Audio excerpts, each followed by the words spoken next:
So so hum, so hum, so hum, so hum, so hum.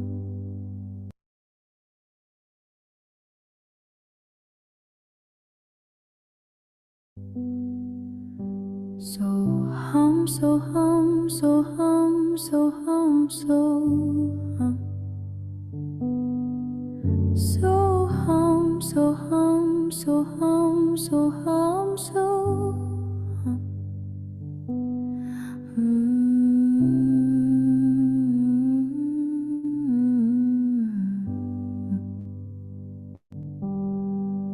So hum, so hum, so hum, so hum, so hum. So hum, so hum, so hum, so hum, so hum. So hum, so hum, so hum, so hum, so hum.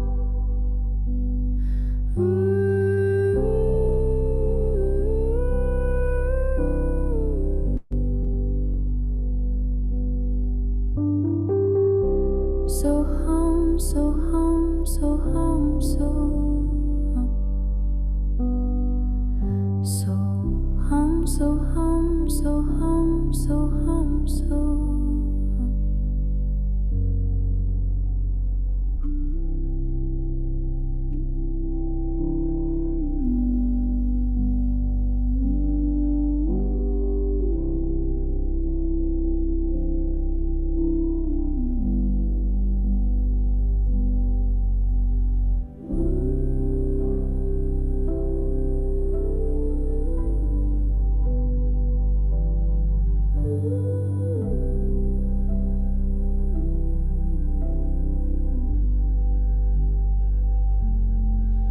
So hum, so hum, so hum, so hum, so hum.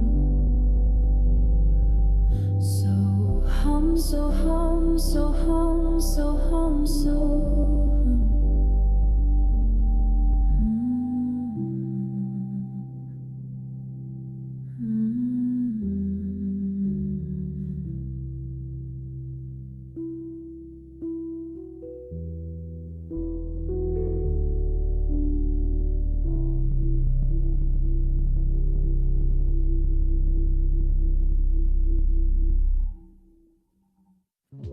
바라는 대로 이루어진다라는 책을 여러분도 꼭 한번 읽어보셨으면 좋겠습니다. 이 책을 읽는다고 하룻밤 사이에 무언가 갑자기 달라지지는 않겠지만 매일 조금씩 시간을 투자하면 우리의 삶에 기적이 일어나고 또 매우 자주 일어난다는 사실을 깨닫게 될 겁니다. 우리의 삶에서 기적은 매일, 매 시간, 매 순간 일어나고 있습니다. 지금 이 순간 완벽한 운명의 씨앗들이 우리 안에서 잠자고 있습니다. 그 씨앗들에 담긴 가능성을 실현해 바라는 대로 이루어지는 놀라운 삶을 이 책과 함께 살아가 봐요.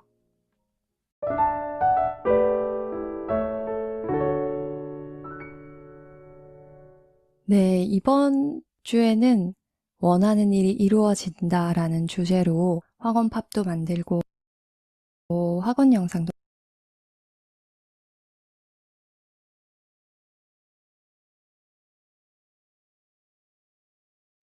윤경님 가장 먼저 오셨네요. 반갑습니다. 뭐, 프로필이 어포예요. 어린이 포교. 음, 네, 그렇습니다. 녹음이 되고 있기 때문에, 음, 길게는 말씀드릴 수가 없겠지만은, 이렇게 한 번밖에 안 오신 나중에 오니까, 한 번밖에 안 오신 나중에 오시니까 좋네요. 윤경님이 오시긴 했는데, 우리 아직 시간이 조금 남아 있어요. 그래서, 어, 네. 조금만 더 기다렸다가 열어보도록 할게요. 지금 오늘이 되게 여러 가지로 많은 분들이 바쁘신 날인가 봐요. 그래서 저도 좀 다른 일정을 하다가 왔는데, 지금 제가 있는 곳이 여기가 카페거든요. 혹시 은경님, 음, 제 목소리에 잡음이 많이 섞여 들리거나 좀 시끄럽진 않나요? 잘 들리시나요?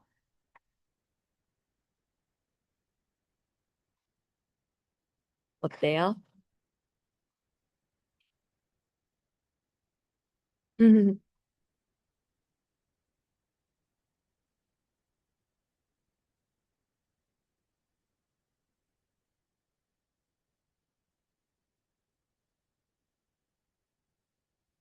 목소리가 깨끗하게 잘 들리고 좋아요? 아, 그러면 다행이네요. 지금 여기가 카페여가지고 막 잡음이 섞여 들리진 않을까 걱정을 했는데 그런 건 아니라니 다행입니다. 맞아요. 얼굴 보여드릴까요? 안녕. 현주님, 어서 오세요. 지금 제가 안녕하세요. 4시, 오, 안녕하세요. 목소리까지 들려주셔서 너무 씩씩한 목소리 감사합니다. 음, 지금 제가 뭐를 하고 만들어 싶냐면, 봤는데요. 아니, 블루밍 77 어, 우리 PPT를 조금 펼쳐봐야겠죠. 아유, 아유. 응. 물 먹으라고 기침하지 말고.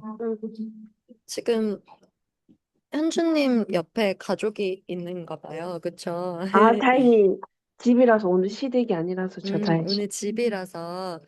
그래요. 시간이 됐으니까, 그리고 우리는 이제 천천히 오시는 분들은 천천히 오시라 하고 한번 진행을 해보도록 할게요. 뭐, 아무도 없어도 꾸준히 하는 거지만은 오늘은 우리 신선왕도클의 최고 미니어 3명 미니어 삼총사가 함께 하는 것으로 네, 해보도록 하겠습니다. 아마 지금 손현주 선생님 집에서 그 주재훈 님도 같이 듣고 계시죠? 네. 좋아요. 그러면 우리 4명이 듣고 있는 거예요. 오늘 뭐 여기저기서 여러 가지 행사들이 있는 날이어가지고, 많이 참여를 못할 수도 있다는 생각을 했습니다. 하지만 오늘 약속한 날이기도 하고, 이 책이 진짜 좋아요. 그, 우리 단톡방에서 영상 미리 제가 미리 보기 했었잖아요. 어떠셨어요? 되게 좋았어요. 뭔가 따뜻하고, 음. 그 샷디반가? 되게 편안했어요. 맑았어요. 주문 기운이 그래도 다행히. 그 내 삶의 원형 찾기 우리 윤경님도 혹시 해보셨나요? 아, 저는 바빠서 못했어요. 아, 그렇구나. 그 네. 주무시기 전에 한번 들으시면서 주무셔도 괜찮을 것 같아요. 제가 아, 녹음할 때 그 제 네네. 목소리라서 좀 어땠는지 모르겠지만 윤은영님 안녕하세요. 되게 편안하게 녹음을 했던 것 같아요. 그래서 막 힘이 음, 막 들어가지 않고 되게 잘했던 것 같아갖고 아마 주무실 음, 때도 잠이 확 깨고 그러진 않을 거예요. 그쵸, 현주님 어떠세요? 자기 전에 해도 괜찮겠죠? 자기 전에 들어도 좋고, 그 회사에서 음, 들었는데 되게 정화되고 치유도 되고, 내 느낌은 음, 따뜻하고 포근하고 치유된다. 네. 너무 그게 좋았어요. 그쵸. 그러니까는 내가 내면이라는 존재가 그 어떤 원형에서 드러나는 건지를 탐색하는 형태의 명상이었어요. 근데 우리는 사실은 에너지체잖아요. 그래서 우리가 그래요. 맞아요. 이 개념을 설명해드리면 좋을 것 같아요. 우리가 영이라는 말이 있죠. 그 영혼 할 때 영이라는 말이 있는데 영은 혼과 넋으로 이루어진대요. 이 그 신도의 기초 지식을 이렇게 찾다 보면은 영은 혼이랑 넋으로 이루어진다. 근데 혼은 어디서 온 거냐면 하늘에서 주어진 거예요. 그래서 우리가 태초에 지구별에 오기 전에 천상에서 우리에게 베풀어 주셨던 우리에게 주셨던 아주 순수하고 깨끗한 그 자체의 어떤 에너지를 영이라고 한다. 아니, 혼이라고 한다면 넋은 우리가 태어나서 여러 가지 뭐 상처를 받기도 하고 트라우마가 생기기도 하고 뭐 이러저러한 뭐 이렇게 풍파가 있을 수 있잖아요. 근데 그런 풍파 속에서 만들어지는 어떤 한 개인의 아이덴티티 그거를 우리가 넋이라고 하는데 그 혼과 넋이라고 얘기할 때 혼은 순수한 우리 내면 자아를 얘기하는 거잖아요. 여러분들 지금 제 뒤에 막 사람들 지나가면은 정신없으실 수도 있으니까 제가 좀 흐릿하게 할게요. 그래서 그 혼의 상태가 순수한 참 나의 상태라면은 넋은 살아가면서 이렇게 쌓아져 나가는 우리의 기억일 수 있으니까 그런 기억들 혹은 어떤 집단 무의식들, 우리의 영혼의 세계에 영향을 미치는 어떤 프레임들, 이제 이런 것들이 넋이라고 하는데, 내 삶의 원형 찾기 그 명사는 우리가 살아오면서 만들어지는 넋이 사실 정말 순수한 상태로 가기에는 좀 우리를 방해할 수도 있거든요.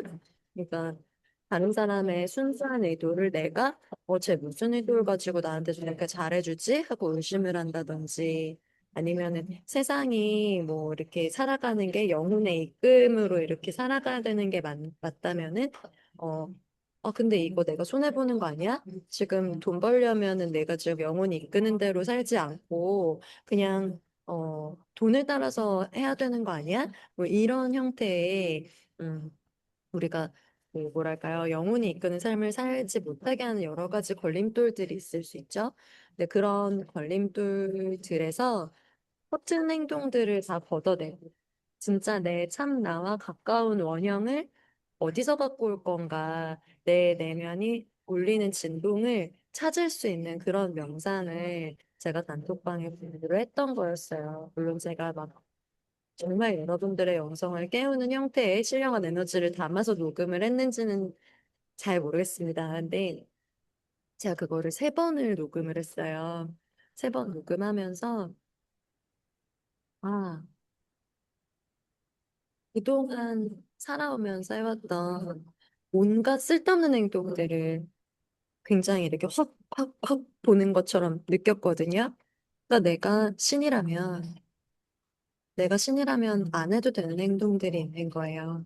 그래서 그것들을 찾아 나가면서 나를 정말 존중할 수 있게 되고 내라는 사람이 얼마만큼 소중한 원형을 가지고 있는지에 대해서 좀 느낄 수 있었던 시간을 제가 경험을 했어서 그 어, 영상을 한번 이 감독이 끝나고 나서도 꼭 한번은 해보시기를 좀 추천을 드릴게요. 윤경님 주무시기 전에. 요즘 막 잡생각이 많은 시기라고 아까 통화하면서도 얘기해 주셨었는데 아마 잡생각이 조금 정리가 될 거라고 저는 생각합니다. 여러분 지금 제 뒤에 카페여가지고 막 누구 고객님 하면서 이렇게 호명하는 소리도 저한테는 들리는데 여러분들도 혹시 그런 소리 때문에 방해가 되지는 않으세요? 괜찮으세요? 네, 괜찮아요. 괜찮아요. 네, 제가 줌의 기능을 어느 정도는 읽는데 이렇게 주변 잡으면 조금 조그맣게 들리게끔 얘네들이 필터링을 하긴 하는데 오늘은 여건상 네, 조금 그런 부분이 있더라도 이해를 해주시면 감사하겠습니다. 그럼 바로 시작을 좀 해볼게요. 바라는 대로 이루어진다라는 이 책은요, 작가가 제가 되게 존경하는 의사 선생님이에요. 디팍 초프라님. 이분은 마이클 잭슨의 멘토기도 합니다. 그래서 마이클 잭슨이 한참 힘든 시기를 거쳐 나갈 때, 그리고 비틀즈의 멘토이기도 하대요. 그래서 이 연예계에 있는 사람들이 여러 가지 투사나 뭐 사실 연예인들은 굉장히 많은 사회적인 사명감을 갖고 살죠. 자기의 어떤 컨텐츠들을 세상에 알릴 때 보다 더 높은 수준의 의식 확장을 위해서 우주가 하라는 일이 있기 때문에 그렇게 유명해진 거라고 생각을 하는데 그래서 마이클 잭슨이 디펙 초프라의 멘토링을 받고 난 이후에는 여러분들이 아실지 모르겠지만 뮤직비디오나 공연에서 꼭 지구가 나와요. 지구가 나오거나 아이들이 나오거나 그래서 그 사실 가수가 히로에락 애호역을 노래를 많이 하죠. 근데 지구를 얘기하고 더 큰 사랑을 얘기하고 원리스를 얘기하는 그런 형태의 인식 지평이 확대가 된 거는 디펙 초프라가 마이클 잭슨을 가이드한 이후지 않나 저는 그렇게 분석을 하고 있는데요. 그래서 이 디펙 초프라님은 어떤 분이시냐면 인도 출신의 내과 전문이에요. 여기 지금 우리 하이로 선생님 의사 선생님이신데 내과를 제가 여쭤봤을 때 내과는 추리를 많이 하는 거지라고 얘기를 해주셨던 기억이 납니다. 그러니까 외과는 거의 수술을 많이 하죠. 그래서 외과는 해부학적인 이해가 많이 필요한데 외과도 뭐 어느 정도의 기전에 대한 추리가 있고 원인을 좀 박멸을 하는 원인을 도려내는 그런 형태의 어떤 트리트먼트를 하긴 하지만은 내과는 정말로 왜 이런 병증이 생기는지의 원인을 되게 정말로 추리하는 것처럼 찾아요. 제가 많이 배우진 않았지만.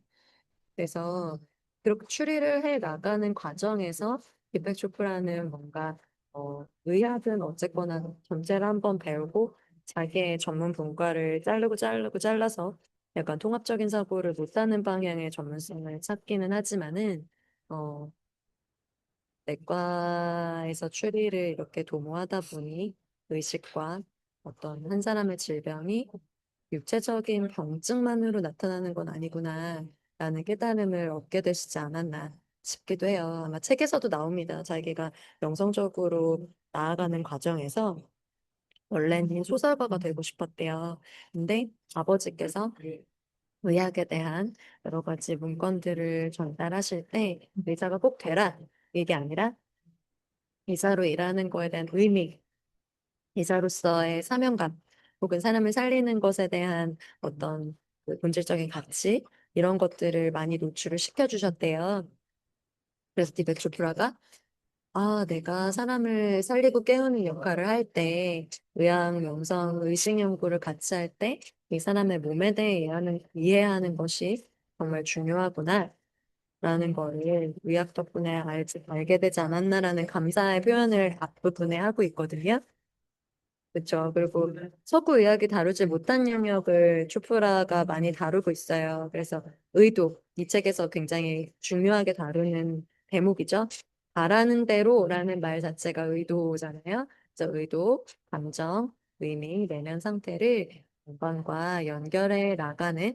그래서 사실은 영성이 뜬구름일 수 있어요. 저는 제가 하는 수행이 너무 좋은 이유는, 너무 멋지고 좋은 이유는 실제로 삶에서 연결시키고 실제로 삶에서 우리가 수행을 통해서 치유를 하고 뭔가 아픈 곳이 나아지고 신법이 조금 바르지 않았을 때 그거를 다시 돌이켜보고 나를 다잡고 하는 생활 영역에서의 수행이라서 참 멋지고 좋다고 생각하는데요. 이제 그런 차원에서 디페초프라도 어떤 의식과 자기의 육체적인 건강과의 연관관계를 그리고 혹은 그런 의식을 점점 더 확장해 나갔을 때 우리 삶이 어떻게 달라지는가를 잘 소개하고 있는 분이신 것 같습니다. 근데 초프라님의 중점적인 문제의식은 뭐냐면 몸은 단순한 물질일까? 우리 물질이라고 생각하잖아요. 이렇게 손에 만지면 닿죠? 네, 손을 이렇게 딱 마주치면 박수 소리도 나고. 이 물질에서 끝나는 걸까? 아니면 의식이 드러나는 걸까? 여러분은 어떻게 생각하세요? 이 외모가 이 사람의 의식을 어느 정도 표현한다고 생각하십니까? 네, 음, 아, 현준 선생님 그렇게 생각하신다고? 요즘에, 조금만 더 구체적으로 자세하게 얘기해 주실 수 있으실까요? 네, 음. 예림 선생님이랑 이틀 동안 얘기하면서 생각 정리가 되고, 일단 걸을 때 최대한 그 허벅지랑 엉덩이에 신경 쓰게 되고, 그리고 나를 사랑하고 예뻐해 하니까 이제 회사 가서 눈썹도 그리고 입술도 하면서 아, 예쁘다. 행복해요. 아, 네. 그렇게 행복하게 느끼는 것들이 내 의식이랑 외모랑 이렇게 연결됐다는 느낌으로 되신 거죠. 음, 네, 저, 저는 정말로 의식의 표현이라고 생각을 하긴 합니다. 그렇다고, 음, 그러면 예쁘고 잘생긴 사람이 의식이 높은 건가요? 이렇게 물어볼 수 있죠. 그러면은 뭐 미스코리아나 연예인들 막 진짜 선남 선녀들은 높은 의식의 소유자인가? 뭐 이거는 아닐 수도 있겠지만은 의식이 성장한 사람은 다른 사람에게 그 자기의 이미지로 어떤 파장을 전달하는지에 대해서 자각이 있을 수밖에 없다고 생각해요. 음. 그래서 현주님이 눈썹을 그리고 립스를 바르고 어떻게 바르는지 조금 봐야 되긴 할 것 같지만 네. 그래서 그렇게 예쁘게 나를 가꾸는 그런 모습들이 분명히 현주님을 만나는 사람들에게 좋은 영향을 줄 거라고 생각합니다. 음. 그리고 몸은요, 물질이긴 하지만 또 물질이 아니라고 보는 견해도 있습니다. 그래서 지금 우리가 이렇게 만져지는 것 같지만 우리 코스모스에서 배웠잖아요. 인간의 몸을 구성하는 요소는 별을 구성하는 요소와 완벽하게 같다. 그리고 우리가 인지하고 있을 때는 인지할 수 있는 형태의 물질계의 어떤 산물이지만은 우리가 인지하고 있지 않을 때, 소위 잠들어 있을 때, 혹은 우리가 무의식 상태일 때, 이때도 그런 몸이 실체가 있는가 했을 때 양자 물리학 수준에서는 없을 수도 있다. 얘는 텅빈 공이고 우리가 만들어내는 여러 가지 상상, 인식, 실체에 따라서 얼마든지 여러 가지 가능성이 하나의 입자로 드러낼 수 있는 그런 에너지체다라는 견해도 이제 막 소개가 되고 있죠. 나 생각과 감정은 현실에 어떠한 영향을 미칠까라는 것도 이 책에서는 상당히 많은 얘기를 합니다. 그러니까 바라는 대로 이루어진다라는 말 자체가 바라는 대로 아까 의도라고도 말씀드렸지만은 우리가 뭘 바라면서 어떤 생각과 감정을 갖고 있는 상태로 바라느냐도 실제로 현실에 어떤 영향을 미쳐서 이루어지게 만드느냐 혹은 이루어지지 못하느냐 이것도 다르다는 거죠. 그리고 우연처럼 보이는 사건에도 질서가 있을까? 음, 여기서 동시성이라는 개념이 나와요. 우연의 일치. 그래서 동시성을 우리가 더 개발시킬 수 있는 여러 가지 명상을 했었죠. 질서가 있다라는 얘기죠. 어떻게 이 질서를 발견하고 자각하고 그 질서를 활용해서 우리가 바라는 거를 이룰 수 있을지에 대한 얘기를 오늘은 좀 나눠보려고 합니다. 그래서 오른쪽 아래쪽 보면 딥박 초프라의 관점 한 문장 이렇게 나오잖아요. 현실을 바꾸려 하기보다 현실을 경험하는 의식의 상태를 먼저 바라보라 라고 하고 있어요. 자, 여러분. 지금 여러분의 의식의 상태는 어떤가요? 우리 지난주에, 지난주, 이번 주죠. 우리 하이로 선생님께서 회복 탄력성 그 검사를 나눠주셨어요. 어쩌면은 그 회복 탄력성 검사도 의식의 상태를 우리가 바로 체크할 수 있는 그런 요소였을 것 같아요. 그래서 그런 의식의 상태가 왜 중요한지부터 좀 생각을 해보면서 들어보도록 할게요. 일단은 의식이라고 할 때 우리가 반드시 해야 될 네 가지 개념이 있거든요. 그 네 가지 개념 먼저 한번 알아보도록 하겠습니다. 첫 번째 개념은요, 주파수예요. 프리퀀시. 프리퀀시는 영어로 말하면 얼마나 자주 뭐 이런 뜻도 있죠. 네, 이 주파수가 어, 라디오 주파수를 생각하시면은 좀 이해가 쉬우실 것 같아요. 우리가 어떤 방송을 들을 때 어느 채널에 맞춘다 하면은 그 채널에 해당하는 방송만 들을 수 있죠. 다른 채널은 안 들려요. 그래서 어떻게 보면 우리가 어느 채널에 맞춰서 주파수를 어, 가지고 사느냐에 따라서 어, 지금 우리가 똑같은 세상에 살고 있지만 완전히 다른 세상에 살고 있기도 하겠죠. 일단 여러분들이랑 저랑 지금 같은 채널 안에 들어와 있잖아요. 이 줌 채널 안에 들어와서 얘기를 나누는데 그 얘기를 나누는 와중에도 예를 들면은 저는 뭐 주파수가 100이에요. 근데 여러분들은 들으면서 이걸 들으면서도 주파수가 80, 60, 50, 40. 그러면 같은 말을 하더라도 다르게 들을 수가 있다는 거죠. 그래서 어떤 사람이랑은 얘기를 하다 보면 아예 말이 안 통할 때가 있잖아요. 그쵸? 그러니까 그 말이 안 통할 때는 그 사람이 완전히 잘못 알았던 것도 있지만, 같은 현상을 바라보면서 주파수가 달라서 말이 안 통할 때들도 있다는 거죠. 자, 여러분, 그 이론적 해석을 한번 같이 볼게요. 전통적 서구 과학은 의식을 뇌의 구산물로 본다고 해요. 그러니까 우리가 의식은 어디 있어? 뭐 마음은 어디 있어? 뭐 사랑은 어디서 느껴? 뭐 이런 거 물어볼 수 있을 거잖아요. 의식을 전통적인 서구 과학에서는 뇌, 여기에 있었다라고 이야기를 한다는 거죠. 근데 의식 우선론에서는요, 우리 신체 일부에만 의식이 있다라는 개념을 동의를 하지를 못해요. 그래서 아이디얼리즘에서는 의식 자체가 현실을 생성하는 근원이다. 그러면 의식이 어딨어? 라고 말할 때 우리가 땅에 발을 디디고 살고 있는 현실의 근원이 의식이라는 거예요. 그럼 의식은 몸 안에 있어요? 몸 밖에 있어요? 몸 밖에 있다는 거죠. 그래서 우리가 속해 있는 이 세상, 나의 반경 얼마만큼의 거리에 해당하는 이게 우리의 의식 상태라는 거죠. 엄마가 불행하면 아이들도 불행하고 지금 불행하죠? 그게 어떻게 보면 의식의 상태가 바라는 영향력, 주파수라고 볼 수도 있을 것 같아요. 그래서 가정을 이끌고 사시는 분들은 내가 어, 나와 함께 삶을 접하고 사는 구성원들에게 어떤 주파수의 영향력을 발휘하고 있는지에 대한 책임감을 좀 가질 필요가 있어요. 그게 사실은 그냥 물질적으로 잘해주는 걸 수도 있겠지만은 물질적으로 아무리 잘해줘도 무의식적으로 그림자 상태에 있으면 사실 별로 좋지는 않습니다. 이게 오히려 더 나빠요. 집단 무의식에 영향을 미쳐서 그 아이들이 자라나가는 환경 속에서 많은 것들에 대한 부담을 지우고 살게 할 거니까요.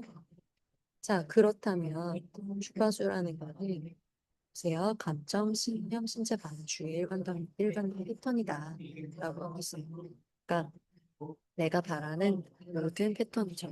내가 어떤 감정을 자주 쓰고 있느냐, 어떤 신념으로 살고 있느냐, 어, 지금 내 몸의 진짜 반응은 뭐냐, 그리고 내가 어디에 포커싱하고 뭐를 좀 가장 중요하다고 생각하면서 살고 있느냐, 뭐 이런 것들이 내가 가장 자주 접하는 주파수의 일, 어, 판이 되겠죠.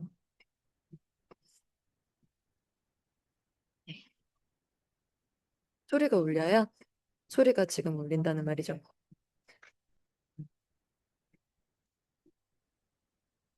듣기가 너무 힘드실 정도일까요? 그러면 제가 마이크를 볼게요. 마이크 전에.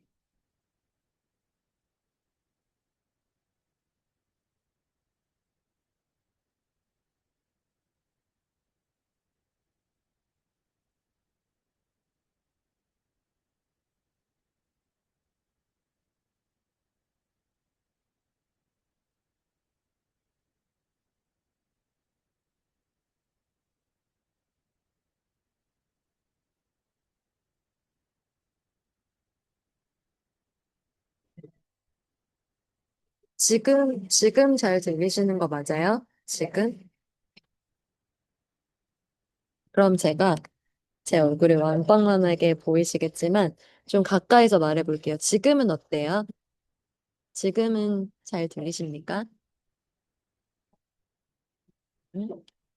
네. 제 얼굴이 크게 보이는 것도 괜찮죠? 그쵸. 뭐 저는 예쁘니까 좀 더 크게 보십시오. 음. 네, 알아요. 요즘 제가 좀 미모에 물이 올랐어요. 네,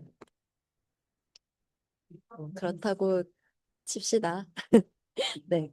근데, 자, 주파수라는 건 그래서 감정, 신념, 신체 반응, 주의의 일관된 패턴이다. 내가 어떠한 상태로 가장 자주 존재하고 있는가. 여러분, 지금은 여러분의 감정, 신체 반응, 주의, 이것들 어떠세요? 저는 최근에는 음, 되게 다채로웠어요. 엄청 마음이 무거웠을 때도 있었고, 되게 가볍고 너무 행복할 때도 있었고, 지금은 굉장히 많이 가볍고 행복해요. 근데 그때마다 제가 주파수가 좀 다르다라는 느낌을 받긴 받아요. 그러니까 어떻게 받냐면, 네, 어떻게 받냐면, 음, 제가 가볍고 뭔가 무겁지 않고 스트레스를 받지 않을 때는, 주변 사람들 혹은 어, 그 환경이 어떻게 돌아가고 있는지, 그 본질적인 의미가 뭔지, 이것들이 좀 더 잘 느껴지더라고요.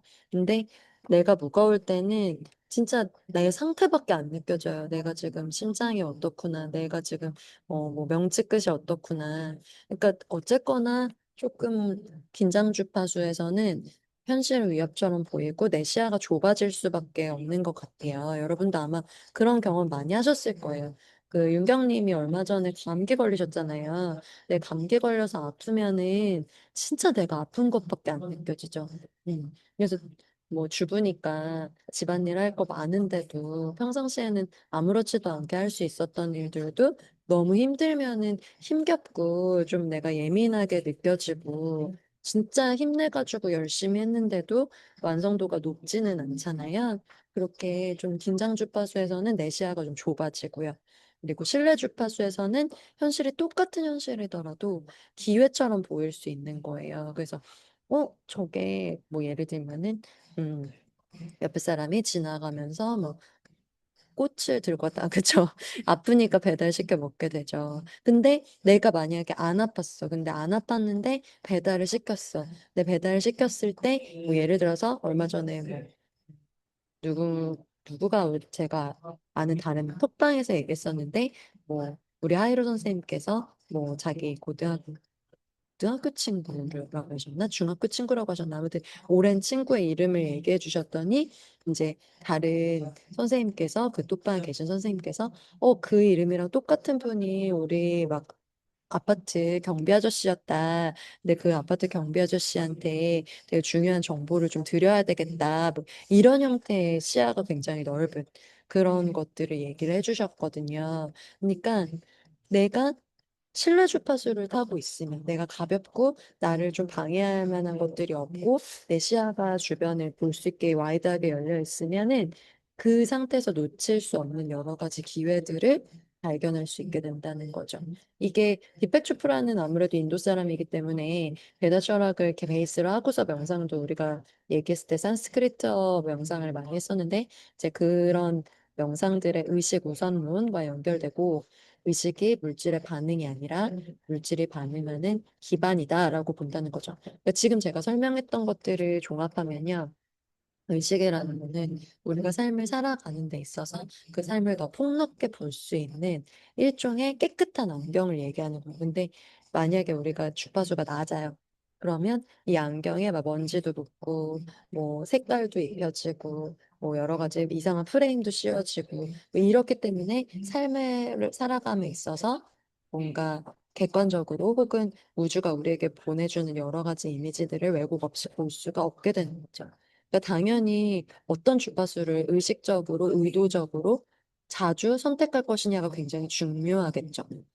그러니까 뭐 주변에 우리를 좀 방해하는 것들이 많을 수도 있잖아요. 나를 짜증나게 하는 것들이 많을 수도 있고, 때로는 뭐 돈이 없거나, 뭐 나에게 필요한 자원들이 뭐 많지 않거나, 카메라 이렇게 되었죠. 네. 그랬을 때, 그럼에도 불구하고 내가 어떤 주파수를 선택할 것인가가 상당히 중요하다라는 게 첫 번째 우리가 이해하고 가야 할 개념입니다. 음. 두 번째, 두 번째는요, 싱크로니시티, 동시성. 동시성으로 가장 유명한 학자는 사실 디펙 초프라보다는 여기도 나오지만 칼 구스타프 융이에요. 융은 프로이트라는 그 심리 분석가의 제자였어요. 근데 나중에는 따로 떨어져 나와서, 그러니까 사실 프로이트도 굉장히 중요한 의식 연구나 심리학 연구에 있어서는 중요한 사람이죠. 그리고 융도 거의 양대산맥이라고 말할 수 있을 정도로 중요한 사람인데, 융이 중요한 이유는 뭐냐면은, 융은 프로이트도 그렇고 융도 그렇고 무의식을 보기는 했지만은 융은 집단 무의식이라는 개념을 한 번 더 드러냈어요. 그러니까 프로이트는 한 사람의 내재된 무의식, 그러니까 어렸을 때부터 그 심리 분석을 많이 했죠. 그래서 어린 시절을 파고 들어가서 그 사람이 뭐 리비도 이론 되게 유명하죠. 어린 시절에 어떤 낫셀프가 일어날 만한 사건이 있었는가, 그 사람의 무의식에 어떤 풀리지 않은 어, 기억이나 풀리지 않는 어떤 응어리가 있는가를 프로이트가 정말 많이 분석을 했었다라면은 융은 그 사람의 직접적인 경험이 아니었어도 어떤 집단 무의식, 그 사람이라는 삶을 싸고 있는 어떤 맥락, 그 사람이 살고 있는 문화 역사적인 배경, 이런 것들이 그 사람의 성격과 관계없이 그 사람의 반복되는 패턴을 규정하는 어떤 요소가 될 수 있다라고 얘기를 했다라는 거죠. 음. 근데 그런 집단 무의식을 얘기를 할 때 융이라는 사람이 거기서 하나 더 얘기했던 거는, 그렇기 때문에 같은 무의식의 배경을 공유하는 사람들끼리는 서로 비인과적인 의미 연결, 어떤 원인의 연관성도 없이 의미를 연관시켜서 경험할 수 있다. 라고 이야기를 했다라는 거죠. 되게 유명한 예시로 뭐가 있었냐면은 융이 심리 상담을 하던 상담자가 융이 상담사고 융을 찾아왔던 상담자가 융이랑 상담을 받고 나서 음, 그 황금색 풍뎅이를 꿈에서 본 거예요. 근데 그 황금색 풍뎅이를 그 상담자가 꿈에서 봤을 때 그 융도 비슷한 형태의 풍뎅이를 실제로 봤다라는 거죠. 그런 형태의 일치, 의미 일치, 이런 것들, 혹은 어, 우리가 뭔가 같은 장안에서 분명하면서 비슷한 것들을 멀리 떨어져 있다 하더라도 같이 동시에 경험하고 있는 것들. 음, 그걸 동시성이라고 하는 거예요. 그래서 내면 상태와 외부 사건이 의미적으로 맞닿는 순간을 싱크로니시티라고 이야기를 한다라고 이해하시면 될 것 같습니다. 우연이란 실제가 아니라 의식 상태가 배열하는 의미망에서 생기는 패턴이다라고 이야기를 하는 거죠. 그러니까 어, 우연이네 라고 얘기했을 때 이 우연이라는 거는 나도 미처 알기 전에 내 의식 상태가 어떤 의미를 가지고 계속 배열이 되고 있잖아요. 그 의식의 세계에서 배열이 된 게 실제로 탁 드러나는 그런 형태라고 생각하시면 될 것 같아요. 그래갖고 막 우리 데자뷰라는 면도 있죠. 어디서 많이 경험해봤던 것 같은데, 네, 꿈에서 본 것 같은데, 혹은 내가 뭐 지금 스타벅스에 있었는데 누군가를 생각하면서 스타벅스에서 있었던 그런 상황에서 페북을 열어봤더니 그 사람도 마침 스타벅스에 있다고 인증을 올렸어. 뭐 이런 것들. 근데 동시성은 그냥 내가 스타벅스에 있는데 저 사람이 스타벅스에 있는 거랑 나랑은 아무런 인과관계가 없죠. 원인과 결과관계가 없죠. 근데 그 원인과 결과관계 없이 의미적인 배열이 그냥 등장 패턴을 만들었다라는 거죠. 그래서 우리는 내적 주파수가 의식 상태가 외부 사건을 분명할 때 그것을 동시성으로 인식한다. 근데 내가 그러면 동시성으로 인식할 수 있을 만한 정보가 많으면 많을수록 어, 알 수 있는 것들이 많겠죠. 예를 들면 저는 그 주요 8개의 숫자에 해당하는 그런 그 유전자 키라는 공부를 요즘은 가끔 하고 있어요. 근데 그 유전자 키에서 말하는 그 숫자들이랑 오늘 내가 타는 버스랑 정말 이상하게 이 버스를 탔을 때 이게 나한테 어떤 메시지일까? 뭐 이런 것들을 생각할 때 하고 아하 모먼트가 생길 때들이 있거든요. 그것도 어떻게 보면 동시성일 수가 있겠죠. 뭐 그렇다고 나에게 던지는 모든 정보들을 다 막 이건 무슨 동시성일까? 이건 뭘까? 하고 해석할 필요는 없겠지만은 그런 형태의 것들이 우리 주변에서는 어느 것 하나 우연이라고 말할 수 없지. 아주 촘촘한 도수, 물 셀 틈 없는 도수로 짜여져 있다. 라는 거를 설명하는데 동시성이라는 게 도움이 될 수도 있겠죠. 세 번째 개념은요, 초공간적 지성입니다. Non-local intelligence. 그래서, 의식이랑 지성은 아까 서양 철학에서는 뇌에 국한된 거라고 본다라고 보셨잖아요. 근데 의식, 지성은 몸, 뇌의 국소적인 어떤 그 부분적인 구조에 제한되지 않는다라는 거예요. 그래서 의식은 뇌의 부산물이 아니라 현실을 생성하는 필드다, 토대다라는 거죠. 우리 실제로 뇌 수술을 받잖아요. 그럼 뇌의 일부를 도려냈는데도 없어지는 기억이 있고, 음, 계속 남는 기억들이 있죠. 근데 그 계속 남는 기억들은 뇌에 저장된 게 아닐 거란 말이죠. 음, 그렇죠? 그래서 의식이라는 게 뇌에서만 일어나는 것이 아니다라는 게 이 파트에서는 가장 중요한 화두입니다. 이론적 해석을 참고하자면은 서구 철학의 현상학적 전통, 현상학이라는 게 뭐냐면 일어나는 상황들을 그냥 조망하는 거예요, 관찰하는 거예요. 그래서 여기에 이런 것들이 있구나. 근데 이게 뭐 때문이지? 이게 무슨 의미지? 이거를 안 하고 그냥 바라보는 거예요. 그거를 현상학적 전통에서 괄호치기 이렇게 보거든요. 괄호를 쳐서 본다. 네, 이 괄호를 쳐서 보는 그 전통에서는 인식 주체와 인지 대상의 구분을 완전히 분리하지 않는다라는 거죠. 그러니까 무슨 말이냐면은 음, 어, 우리 앞에 이렇게 커피가 있어요. 커피가 이렇게 있습니다. 그러면은 제가 커피에 대해서 설명을 할 때, 저게 커피구나. 이 커피만 놓고 보는 게 아니라 예림이가 설명하는 커피라고 본다는 거예요. 그러니까 이 커피는 만약에 윤경이가 설명하게 되면 완전히 다른 거일 수 있죠. 그러니까 예림이가 설명하는 커피와 윤경이가 설명하는 커피를 분리하긴 하지만은 누가 설명할 것인가, 누가 이 대상을 설명하느냐와 이 대상을 설명하는 사람을 분리하지 않는다는 거예요. 그래서 비슷하게 양자 물리학을 의식론에 적용하는 양자의식 이론으로 의식이 비국소적인 구조로 갖는다.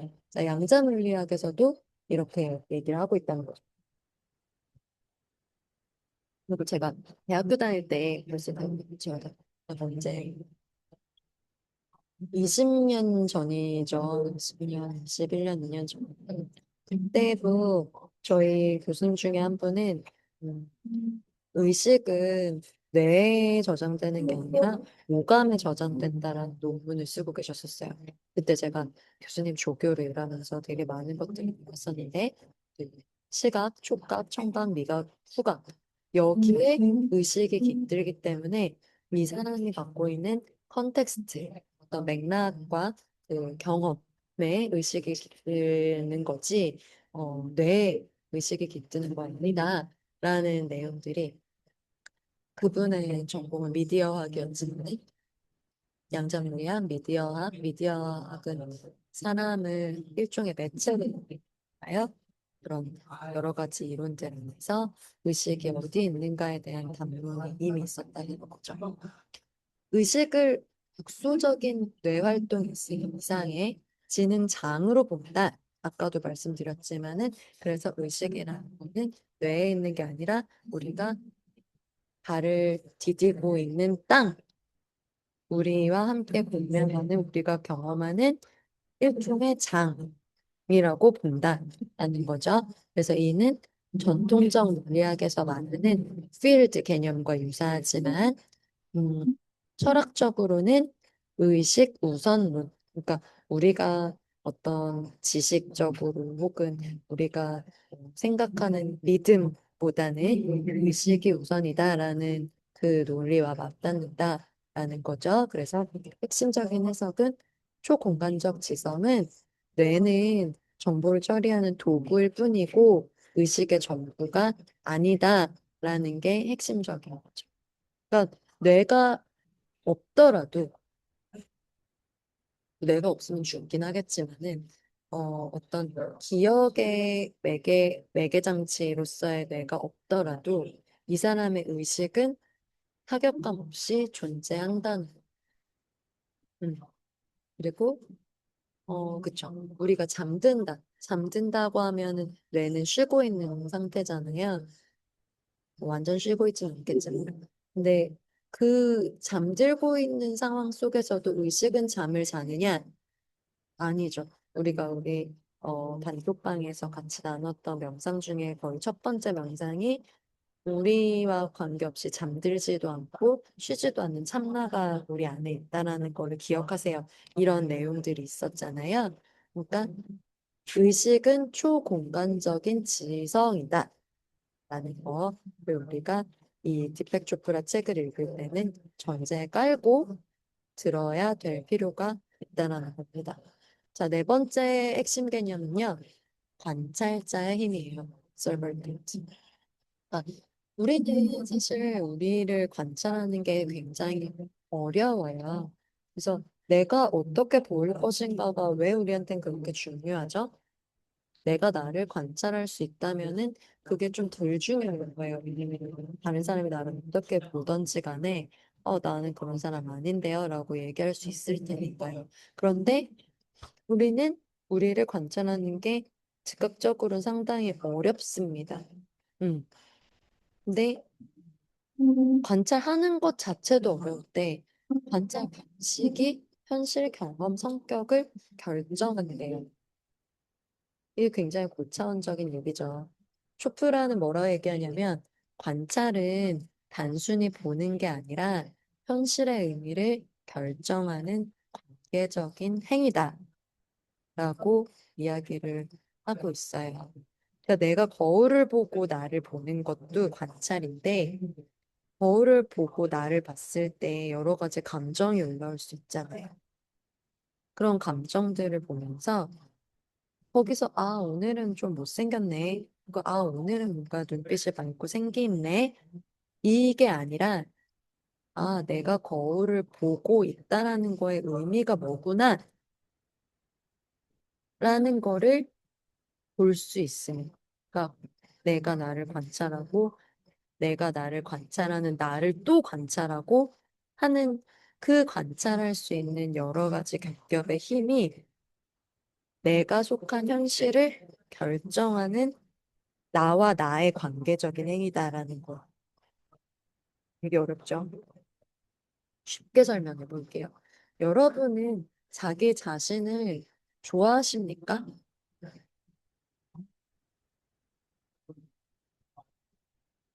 여러분은 자기 자신을 좋아하세요? 답을 좀 기다려 볼게요.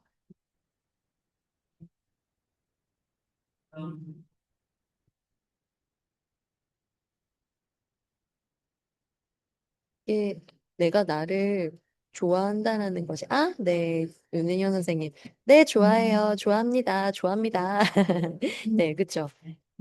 네, 음, 좋아한다라고 말할 때 여러분, 어떤 나까지 좋아하세요?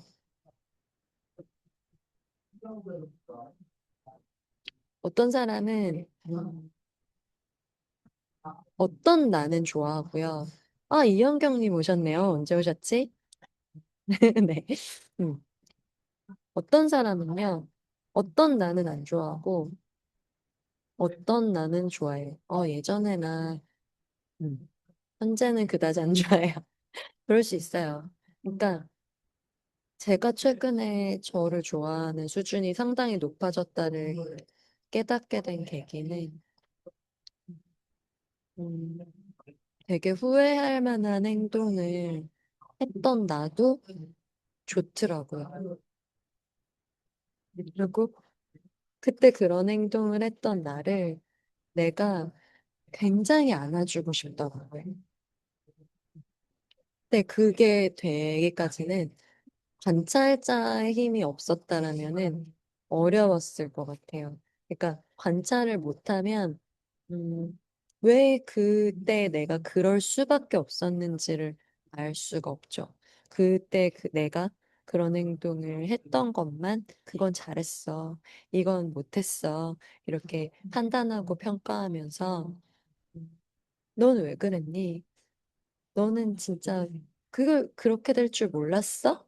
넌 이미 너무 알고 있었는데 왜 그렇게까지 했던 거야? 하고 미워했을 텐데, 그걸 또 관찰을 하고 나니까, 아, 너 정말 너무 사랑스럽게도 최선을 다했구나.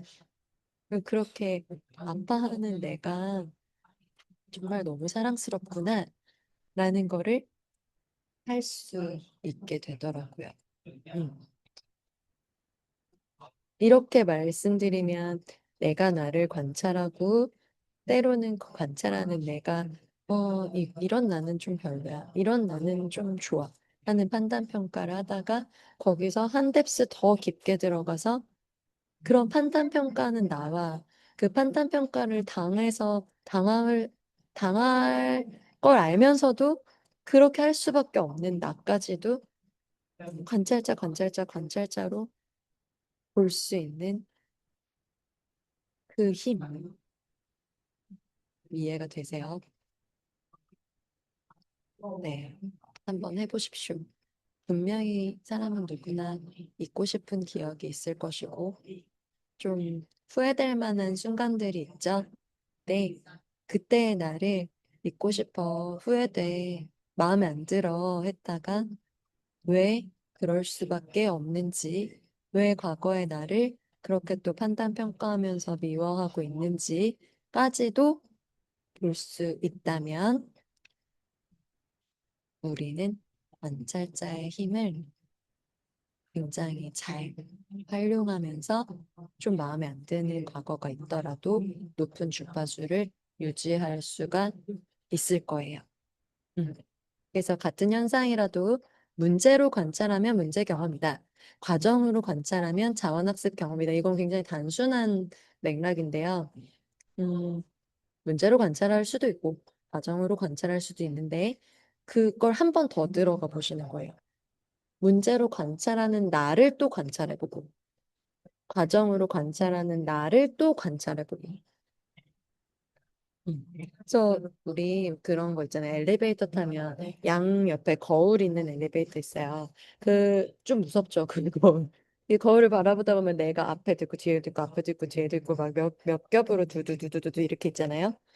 그러니까 그 정도의 뎁스로 계속 나를 하나 더 뎁스로 관찰을 해 보시는 거. 그럼 그 관찰 방식 그 자체가 경험 세계의 질감, 구조, 패턴을 만들어 내면서 현실, 경험, 성격을 결정하게 된다라는 거예요. 네, 또 제가 이렇게 잠깐 말을 멈출 때는 아, 너무 아름다운 깨달음인데 뭐 이런 거 이제는 저랑 많이 해보셔서 아시죠?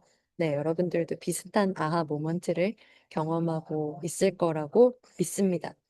자, 그래서 이 책에는요, 7가지 법칙이 나와요. 첫 번째 법칙은 순수 가능성의 법칙.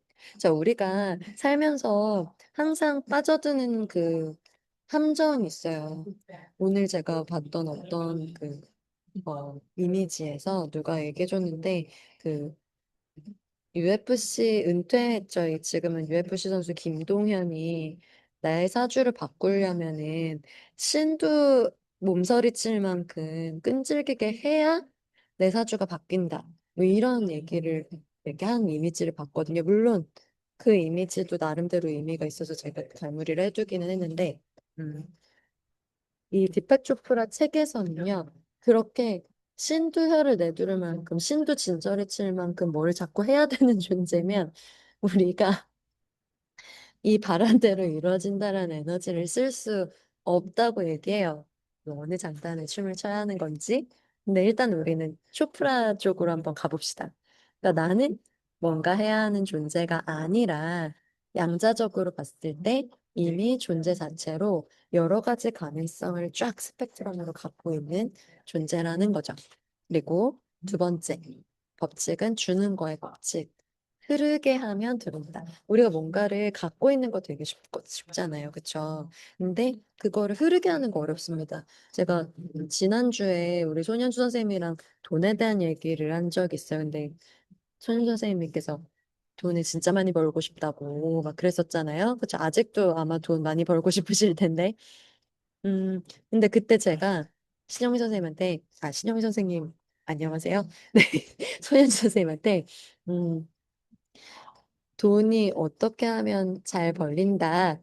라는 거에 대해서 사실 저도 답을 지금 안 갖고 있기도 하고 얘기를 잘 안 했어요. 근데 제가 생각하는 돈의 법칙은요, 돈은 흐르는 거기 때문에 좀 흐르게 하면 들어온다라는 화두가 맞는 것 같아요. 그러니까 내가 꼭 써야 되는 돈이면 아까워하지 않고 흘려보내요.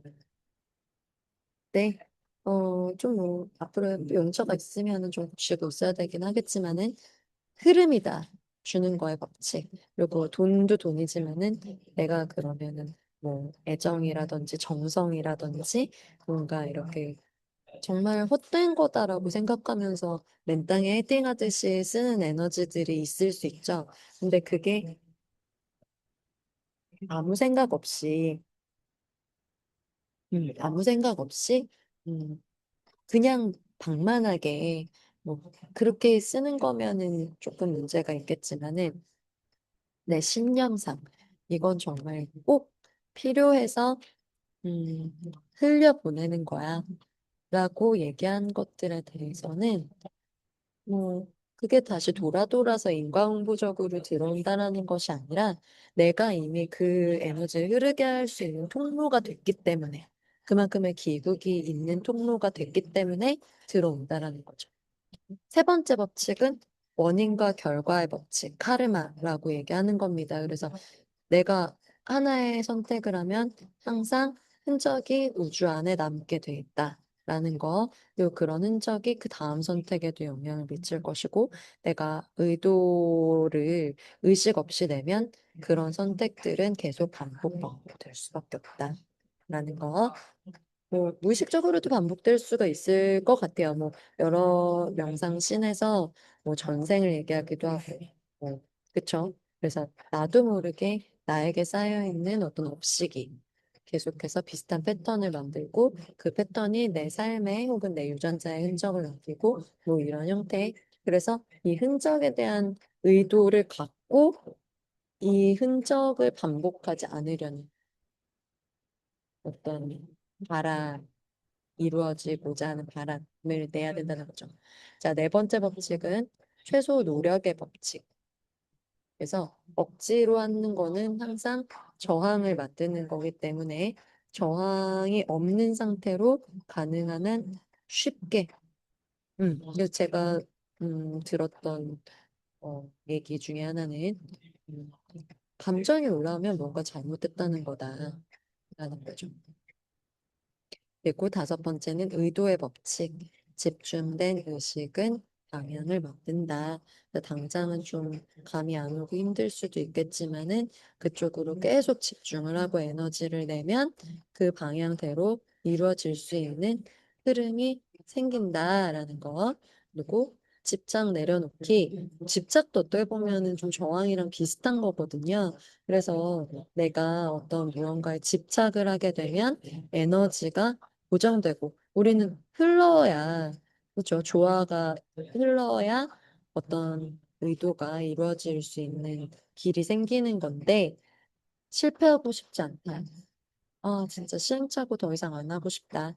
라는 거를 하는 순간 에너지는 흐르지 않고 고정된다는 거죠. 고정된 에너지로는 어떠한 것도 이룰 수가 없어요.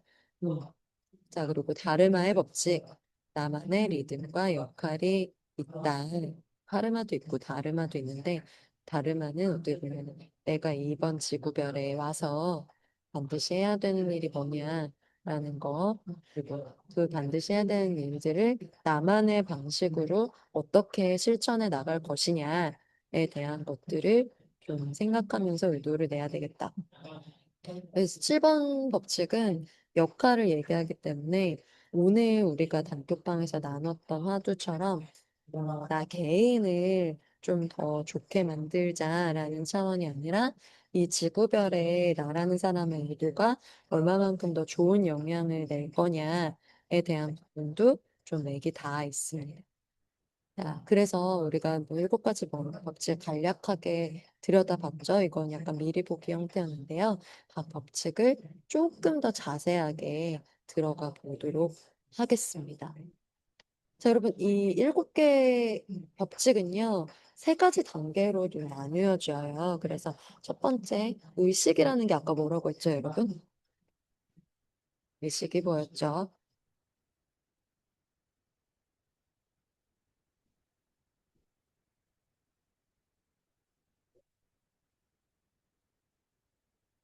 의식이라는 거는 내가 지금 경험하고 있는 이 세계, 왜 우리가 발을 딛고 있는 이 내 영향력이 미치는 세계라고 했죠. 그래서 뭐 감정이라든지 경험이라든지 어떤 그 내가 좀 살아나가고 있는 세상에서 활동하는 모든 것들이 의식이다라고 얘기했고 뇌에 국한되지 않는 거다라고 얘기를 했었는데 그 의식의 구조에서 가장 큰 영향을 주는 것이 뭐냐면 순수 가능성이라는 거죠.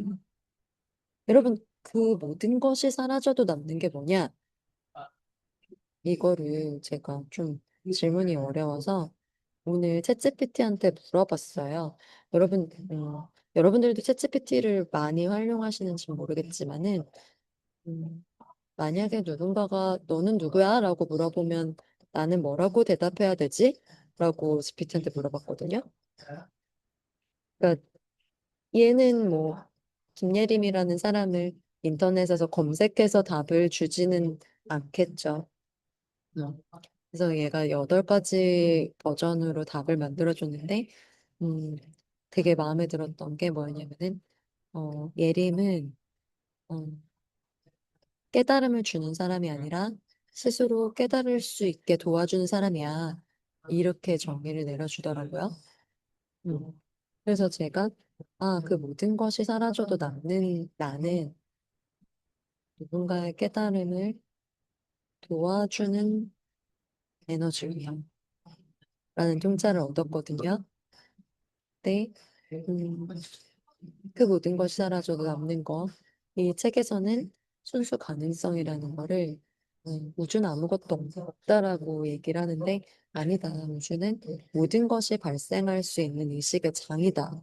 라고 얘기를 하는 거죠. 양자물리학에서도 그 양자적인 것들은 누군가가 질문하거나 관찰하기 전까지는 수많은 가능성들을 내재하고 있잖아요. 그러다가 누군가가 관찰하는 순간, 누군가가 질문을 던지는 순간 대답을 하면서 그 많은 가능성을 배제하고 하나로 귀결되는 결과를 내는 거잖아요. 그래서 기본적으로 우리는 순수한 가능성을 가진 존재다. 라는 거죠. 근데 그 가능성의 베이스는 저는 어쨌거나 다른 사람의 깨달음을 통해 거다라고 얘기를 했던 거고, 존재는 그래서 무가 아니라 잠재된 무한성이다 라고 이야기하고 있습니다. 여러분들도 GPT한테 한번 물어보세요. 누가 나한테 너는 누구야? 라고 물으면 뭐라고 대답할까? 라고 저는 물어봤어요. 음. 그리고 행동 이전의 기준점, 리셋 포인트를 설정하는 거가 순수 가능성이다. 음, 여러분들이 어떤 선택을 한다면은 나는 이미 충분한 상태에서 선택하고 있는가? 온갖 가능성이 열려 있는가? 아니면 결핍해서 이렇게 해야 될 것 같아, 저렇게 해야 될 것 같은데 허둥대고 있지 않은지. 이거 굉장히 쉬운 거거든요. 왜냐면 결핍해서 허둥대면요. 어떤 선택을 해도 찝찝해요. 음. 근데 내가 충분한 상태에서 선택을 하면, 어, 그렇게 찝찝하지 않아. 그래서, 내가 순수하게 가능성이 열려 있는 상태를, 유지하는 것이 높은 주파수율을 의식적으로 선택할 수 있는 삶이라고도 볼 수 있겠죠. 자, 두 번째 법칙 한번 볼까요? 절대 아프면 안 돼. 두 번째 법칙은, 아이고, 우리 차명호 선생님 지금 되게 바쁘신데 와주셨네요. 너무 감사합니다. 음. 그래서 두 번째 단계는요. 세계와의 관계 모델이에요. 그 주는 거의 법칙. 아까 주는 거는 어떻게든 주면 들어온다라고 했죠. 주면 돌아온다가 아니라 그러면 들어온다예요. 똑같이 돌아서 내가 줬던 만큼 돌아오지 않을 수도 있어요. 그런데 어쨌거나 내가 쥐고 있는 거를 놓고 흘려보내면 들어온다라는 거죠. 사실 누구든 어떤 의도를 가지고 뭔가를 줬다면 거기에 상응하는 대가를 돌려받고 싶죠. 근데 디펙 초프라가 말하는 우주의 법칙은 돌아온다가 아니에요. 음. 그렇지만 들어오기 때문에 주는 것은 항상 맞다. 자, 왜 주는 게 맞냐? 여러분, 이거는요. 제가 이 대목을 읽을 때 깨달았던 거는, 하나의 존재가 주는 존재가 됐다는 거는 여러분, 베풀 수 있는 존재가 된다는 거죠. 우리는 누구나 손해를 입고 싶지 않거든요. 그래서 내가 준다라는 게 사실 쉬운 것 같지만 상당히 어렵습니다. 그러니까 주는 입장도 내가 정말 순수하게 아무것도 바라지 않고 주는 거야? 라고 말한다면은 내가 그냥 중요한 사람이 되고 싶어서 주고 싶은 거일 수도 있어요. 그것도 똑같은 금전적인 물질적인 대가가 아니고도 상당히 중요한 보상 심리거든요. 근데 그냥 대가를 바라지 않고 준다라는 거의 의미는요. 내가 얼마만큼 너그러운 사람이냐가 아니에요. 내가 얼마만큼 충만한 사람이냐를 볼 수 있는 바로미터인 거죠. 저는 사실 이 방에 오늘 지금 오신 분들 중에 주는 거에 대해서 가장 충만하신 분은 제가 아직 윤은영 선생님을 한 번도 못 뵈서 어, 윤은영 선생님은 어떤 얼마만큼 주시는 분이신지 모르지만은 아마 충만하신 분일 거라고 느끼고요. 저는 차명호 선생님께서 진짜 대가 없이 주는 거에 가장 큰 아이콘이라고 생각해요. 물론 차명호 소장님은 재능이 진짜 많으세요. 요리도 너무 잘하시고 술도 되게 잘 만드시고 그래서 어떻게 보면은 재능 발휘할 수 있는 굿찬스를 즐기시는 거라고 볼 수도 있겠지만은 저는 그것보다는 정말 어떻게 이렇게 대가 없이 주실 수 있을까? 를 생각하거든요. 오늘도 제가 들렀던 어느 행사에서 며칠 전에 가가지고 거기서 꼭 필요한 어떤 그 글씨를 쓰는 봉사를 하시고 오늘도 막 이렇게 헌신적으로 봉사하시는 모습을 보고 왔는데요. 누구랑 어떻게 뭐를 하든 차명호 소장님께서는 재능이든 물질이든 베풀지 않는 날을 저는 본 적이 없어요. 네. 근데 이런 분들은 주는 거의 법칙을 정말 잘 실천하고 계신 분들이실 거고, 그래서 아마 삶에서도 많은 것들을 갖고 계실 거예요. 많은 것들을 음, 돌려받고 계실 거라고 생각해요. 우주는 거래 시스템이 아니라 순환 시스템이라고 하거든요. 그래서 에너지, 물질, 감정, 관심은 흐를 때 유지되고 막히면 왜곡된다. 그래서 현대 시스템 이론과도 연결된다. 이렇게 얘기하는데, 음, 그래서 주는 행위는 도덕이 아니라 내가 얼마만큼 너그러운 사람인가, 내가 얼마만큼 사람들을 도울 수 있는 사람인가가 아니라 내 존재의 표현이라는 거, 내 정체성이라는 거. 그래서 쇼프라가 말하는 바라는 대로 이루는 삶은 어떤 결과를 이뤄낼 수 있는, 어떤 성과를 낼 수 있는 삶이냐가 아니라 어떤 퀄리티로 살아나가는 사람이냐, 질, 내가 나와의 관계 혹은 내가 타인과 어떤 관계를 가지고 있는지에 대한 그런 질로 정의되기 시작한다. 라는 거죠. 자, 그럼 3단계로 한번 가볼게요. 3단계는 선택과 책임과의 구조. 그러니까 우리 여태까지 1단계와 2단계에서 선택이 어떤 주파수로 돼야 되는 거냐, 그리고 이 선택을 내가 그 어떠한 충만함으로 할 거냐라고 얘기하고 있잖아요. 근데 그렇게 주파수와 충만함을 가지고서도 내가 선택하는 게 어떨지에 대한 부분은 또 생각을 해야 된다는 거죠. 왜?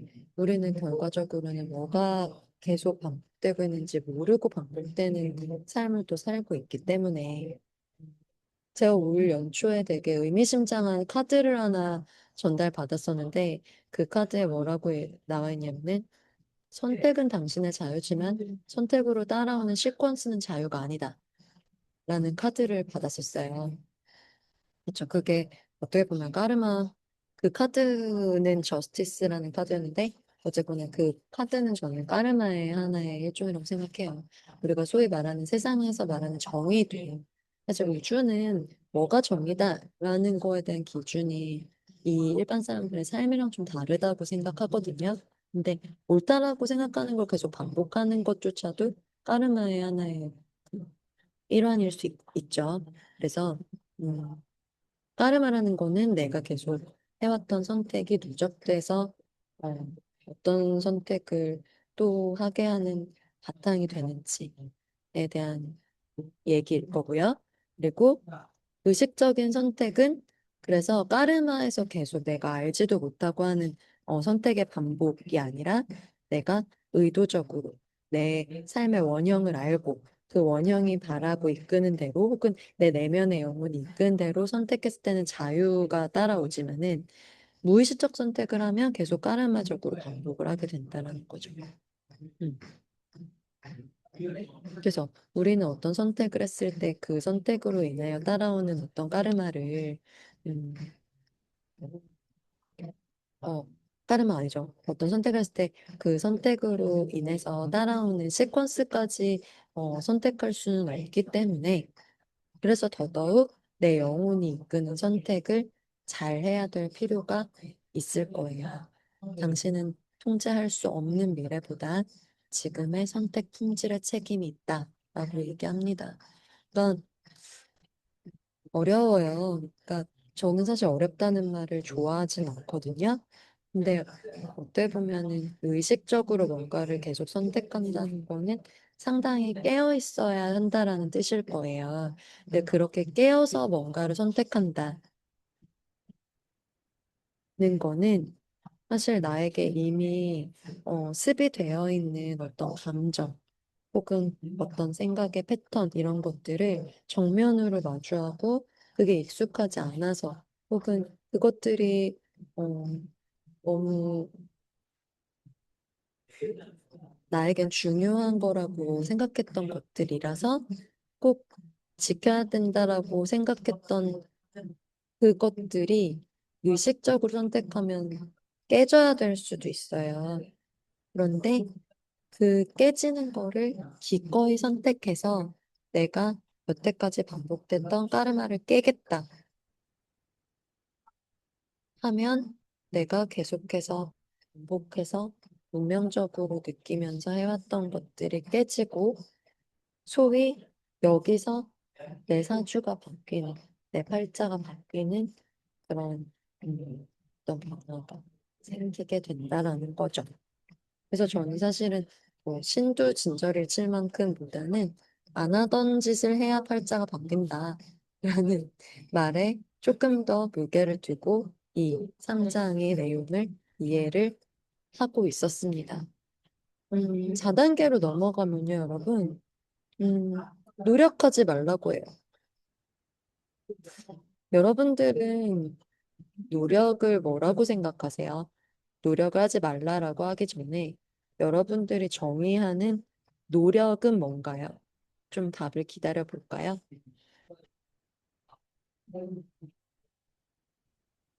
노력이 뭡니까?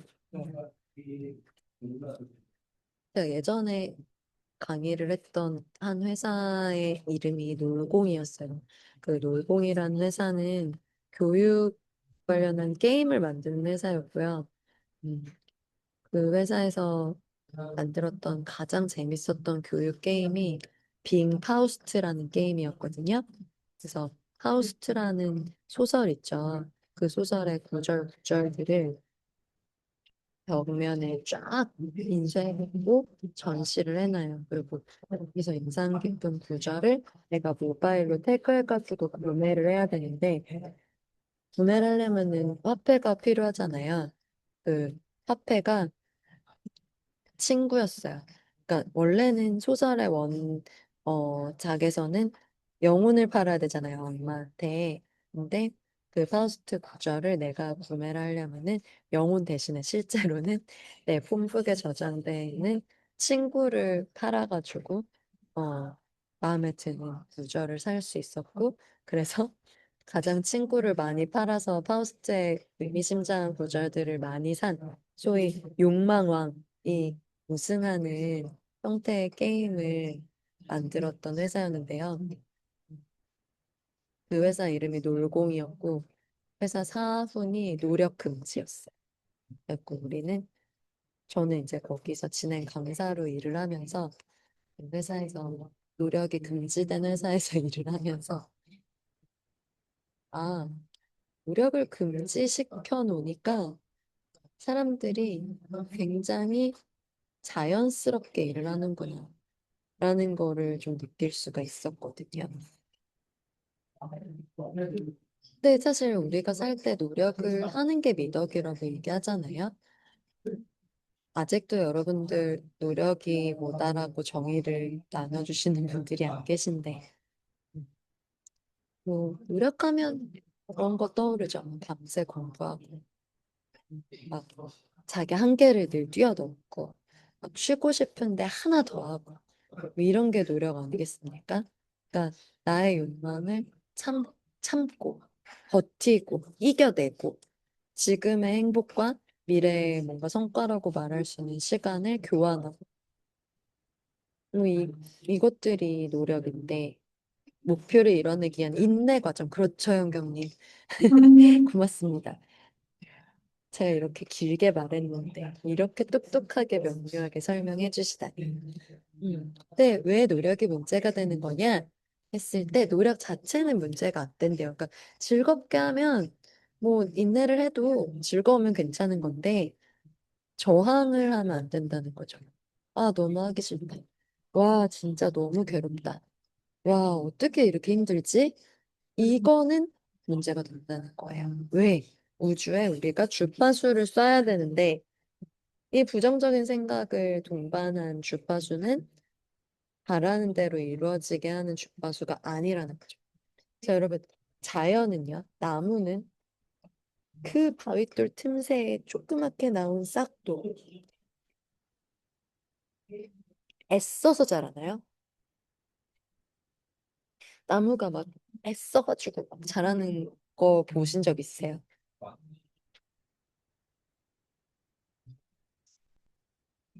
광물은 막 내가 일로 흘러야 되는데 막 길이 이렇게 났어요.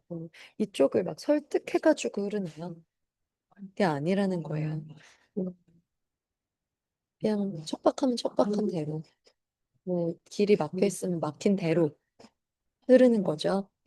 그래서 물리학에서도 에너지 최소화 원리가 가장 효율적인 에너지를 쓰는 방식이라고 얘기하고, 심리학에서도 저항이 적으면 적을수록 실천에 옮기고 바꿀 수 있는 그 여지가 높아진다라고 얘기하잖아요.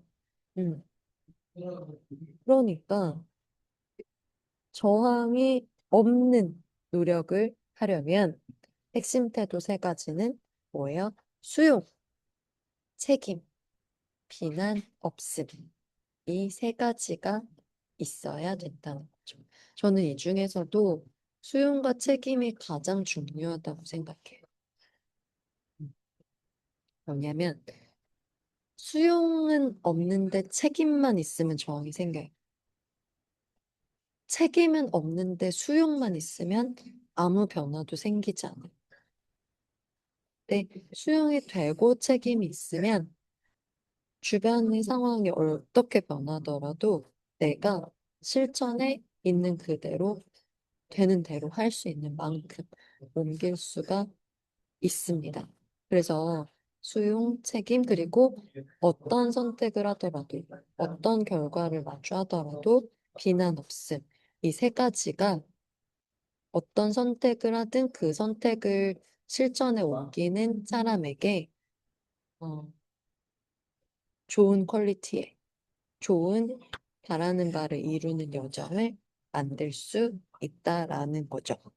성공은 힘을 쓰지 않고도 유지되는 형태로 재정의가 된다라는 게 이 4장의 요약이에요.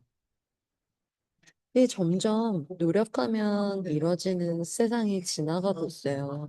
왜냐하면 우리가 진짜 기깔나게 노력한 것도 AI는 뭐 10초 만에 하잖아요.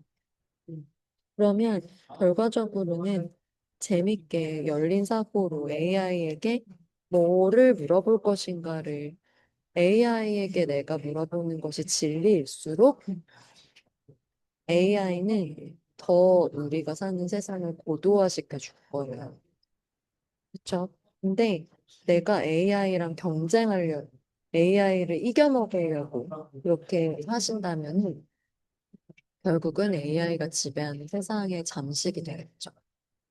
그러니까 앞으로 다가올 세상은 그동안 인간이 노력해서 해냈던 무언가를 전혀 힘 들이지 않고도 받을 수 있는, 달성할 수 있는 세상이 올 거기 때문에 더더욱 내가 바라는 게 성공이 될 수 있으려면은 바라는 바가 노력을 동반하지 않아야 될 거라는 거죠. 자, 5단계 한번 가볼게요. 5단계부터는 내가 어떤 퀄리티의 선택을 할 거냐에서 노력 없이, 그죠? 번이 안에서 어떻게 돼요? 삶의 경험으로 연결이 됩니다. 그래서 그러면 이 바탕을 잘 깔아놓은 다음에 어떤 의도를 낼 거냐? 그래서 어떤 의도로 승리를 이끌 거냐? 자, 목표와 의도의 차이가 있을 거예요. 보통은 우리는 여태 목표를 세우고 그걸 달성하면서 살아왔죠. 근데 디펙 추프라는 목표 말고 의도를 세워라 라고 얘기를 하죠. 목표는 결과 중심이에요. 나 올해 1억 5천 벌어야지. 라는 거. 아, 벌었으면 좋겠다. 네. 그리고 뭐 의도는 주의가 머무는 방향. 그러니까 1억 5천 벌어야지. 그러니까 1억 5천이 목표라면 의도는 벌어야지가 되는 거죠. 목표는 1억 5천, 의도는 벌어야지. 네. 그래서 현대 인지 과학에서도 attention shapes perception. 그러니까 주의는 관점을 만든다. 경험의 밀도를 바꾼다. 이렇게 얘기를 하고 있죠. 그러니까 그 옛날에 우리가 시크릿이라고 말하는 책 있죠. 그 시크릿 책에서 비전 보드를 만들어 놓고 어디에 묻어놓고 까먹었어요. 근데 뭐몇 년이 지나고 나서 실제로 그게 이루어졌더라. 이게 아마 이 내용의 골자일 거예요. 그래서 의도는 이뤄야 한다가 아니라 어디에 머물 것인가를 선택하는 행위다라는 거죠. 그러니까 내가 음, 진짜 이뤄야 되는데 어떻게 하면 벌지? 어떻게 하면은 더 뭐가 생기지? 이게 아니라 음, 그걸 버는 에너지는 어떤 에너지일까? 1억 5천을 수시로 거래하는 사람들은 어디에 살고 있지? 어떤 장에 가 있지? 이거. 그래서 그 장에 가서 1억 5천을 벌든 안 벌든 일단은 거기에 의도를 내고 최대한 그 가까이에 가보라는 거죠. 네. 그래서 6단계를 가보면 불확실성과의 관계가 나옵니다. 그리고 집착을 내려놓으래요. 어떻게 보면은 집착이 아까 말한 저항이고 노력일 수 있겠죠. 왜 집착이 문제인가? 라고 했을 때, 사실 디펙트프라는 욕망이 굉장히 고차원적인 인간의 어떤 그 정신작용이라고 생각을 해요. 근데 집착이라는 거는 욕망이 아니라 두려움이라는 거죠. 음. 네, 아, 그게 맞구나 라는 걸 저도 느꼈거든요. 제가 집착이 굉장히 강한 캐릭터더라고요. 네, 특히나 책을 설명하면서 제가 이렇게 제 얘기를 많이 해도 여러분 괜찮은가요? 이게 음, 너무 TMI인 것 같기도 하고 가장 제가 조금 우려하는 거는 제가 여기 있는 내용들을 다 깨달아서 하는 얘기는 아니거든요. 그러니까 뭐 저 진행자는 뭐를 분명히 알아서 우리한테 답을 주고 있어라는 생각으로 듣지는 않으셨으면 좋겠습니다. 네, 어, 우리의 독서 모임에 상당히 많은 분들이 이 책을 다 안 읽고 오신다는 걸 제가 알아요. 아, 생생해서 좋아요. 네, 감사합니다. 그래서 이 책의 구절들을 제가 최대한 설명을 구구절절 안 하고 싶어요.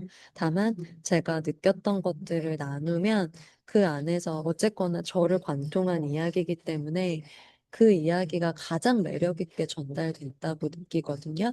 그래서 그렇게 매력 있게 전달된 하나의 화두가 여러분들에게 이 책을 사서 혹은 빌려서라도 읽고 싶게 만들 거라고 생각하기 때문에 저의 진행 방식은 조금 저의 이야기를 많이 하는 방식으로 하고 있어요.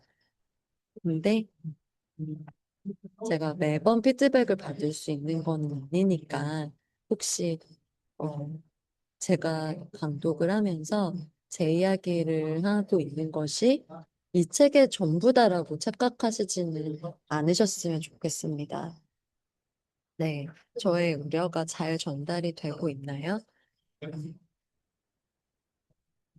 그래서 제가 이 책에서 말한 집착 내려놓기에 대한 이야기를 제 사례로 좀 말씀을 드리자면요. 음, 저는 다른 거는 그렇게 집착이 없는데, 그러니까 돈이라든지, 뭐, 사실 좋은 성적에 대한 집착도 그렇게 없거든요. 그냥 저는 60점만 맞으면 돼요. 제 시험만 안 보면 되고 6등만 안 하면 되는데 저는 인간관계에 대한 집착이 좀 있었더라고요. 근데 이 인간관계에 대한 집착 때문에 되게 잘해주려고 노력하거나 상대가 투사하는 기대를 제가 들어주고 싶은 그런 마음을 최근에 많이 만났어요.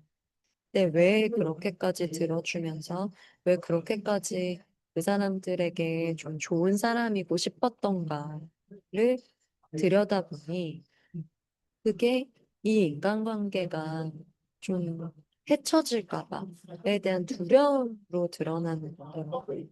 그래서 상대들이 저를 그냥 존재로 예뻐해 주시는데도 불구하고 제가 뭐 얼마만큼 주변에 잘하겠습니까? 저는 그냥 싹싹할 뿐이죠. 그리고 집착을 발휘할 때는 오히려 사랑받고 싶어서 뭐 중요한 사람 대접을 받고 싶어서 음, 제가 뭔가 헌신도 아니죠. 그냥 예쁜 짓을 했었던 거였는데 그게 두려움에서 온 결과를 통제. 저 사람이 나를 좋아해야 돼.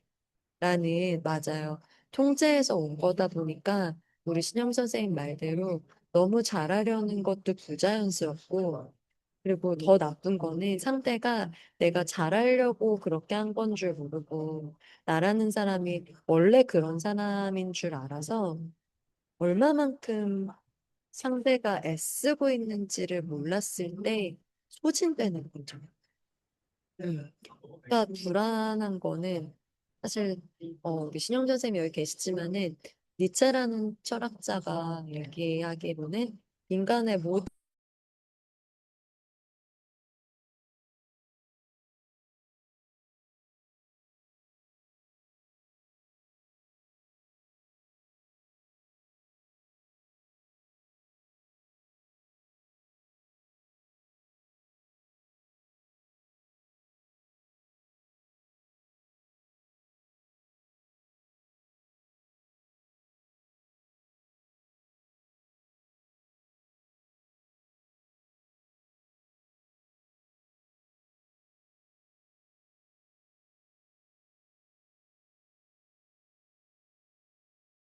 놀라셨죠? 지금 저 잘렸나요?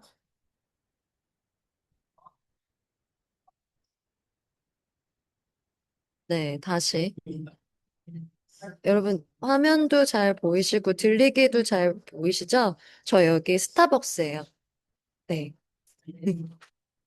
네. 잘 되고 있어요? 네. 잠깐만요. 이거 녹화도 잘렸는지. 돌아왔죠. 그러게. 이 카페가 그래도 여러분 한국이니까 이렇게 돌아올 수 있는 거지. 몽골이었다면 카페에서 지낼 생각도 못했을 거예요. 지금 화면 해보겠습니다.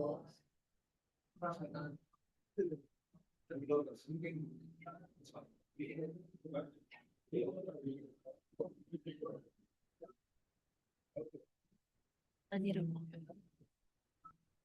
죄송해요. 진행이 고르지 못해서.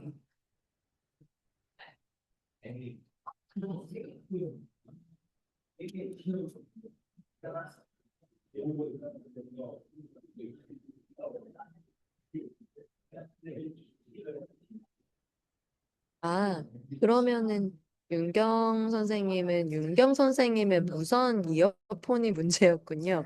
네, 감사합니다.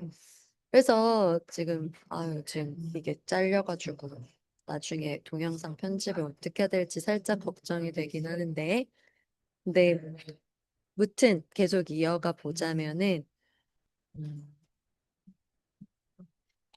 그래서 우리가 이 불안을 어떻게 다스릴 것인가라고 이야기를 할 때 불확실성을 견딜 수 있는 만큼 삶의 가능성이 확장된다. 그러니까 집착 내려놓기의 법칙이라는 거는 소위 내가 불안함을 얼마만큼 내려놓고 얼마만큼 열려 있을 수 있을 것인가. 와, 네네네, 여기 옆으로 오세요. 여러분, 제 반가운 얼굴이 등장할 예정입니다. 안녕하세요. 네, 어, 네, 같이 진행해 볼게요. 그래서 그 불확실성을 견딜 수 있는 만큼 삶의 가능성이 확장된다는 거예요. 지금 채팅으로 반갑습니다. 이렇게 우리 하이루 선생님께서 인사를 해주셨는데, 산타 할아버지 모자 쓰시고 오셨죠? 네. 그래서 우리가 불확실성이다. 아이고, 채팅 때문에 왜? 네, 반가워요, 차 소장님. 우리 신영미 선생님께서 얘기해 주셨고, 소영 선생님 빵 터졌어요. 네. 그래서 이렇게 불확실하게 이렇게 오시는. 저게 나 설거지하고 오느라고. 그러니까 설거지까지 또 하시고 오시느라. 오늘도 또 이렇게 베풀고 오셨잖아요. 우리 아까 2단계에서 얼마만큼 베풀 수 있는 사람이냐, 막 이런 얘기 했었는데, 그때 듣고 계셨죠? 그럼요. 네. 그래서 이렇게 우리가 집착을 내려놔야 바라는 대로 이루어진다의 첫 번째 단계가 그 삶의 경험이 달라질 수 있는 그 반전이 생긴다라는 거예요. 그리고 지금은 저는 그 제가 굉장히 두려워하면서 잡고 있었던 그 인간관계에 대한 집착, 저 사람에게 내가 이렇게 하면은 좀 저 사람이 나를 싫어하지 않을까?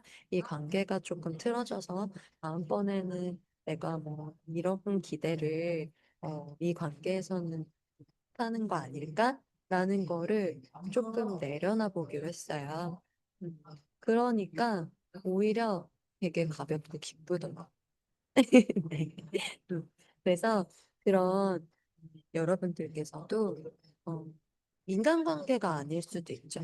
어떤 집착이 좀 회사 다니시는 분이라면 내가 이렇게 하면 누가 부당한 평가를 받지 않을까? 그 누구에게나 두려워할 만한 어떤 결과가 예측되고 내가 거기서 자유롭고 싶은데 주저해지는 것들이 있을 수 있잖아요. 예를 들면은 어,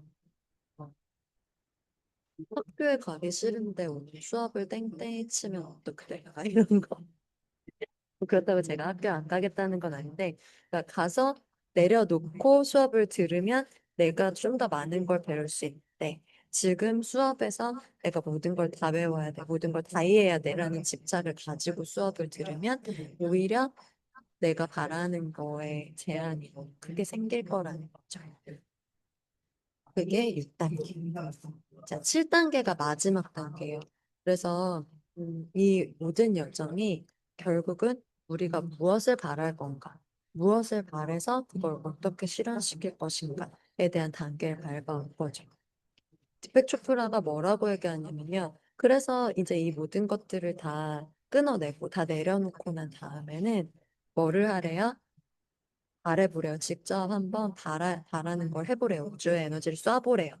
근데 첫 번째 단계에서는 진짜 나를 위한 것만 바랄 수 있다고 해요. 나 샤넬 가방 갖고 싶어. 실제로 갖고 싶은 건 아니에요. 제가 샤넬 어울리는 캐릭터는 지금은 아니라고 생각하는데 정장을 입을 일이 많이 없어서. 근데 예를 들면은 나 뭐 비싼 가방 갖고 싶어. 아니면 나 진짜 맛있고 비싼 음식 먹고 싶어. 아, 지난주에 손현주님이랑 제가 명품관에 갔었죠?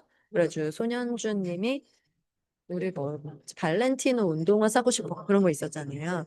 그러니까 그런 거를 한번 우주에 쏴보라는 거예요. 막 쏴보래요.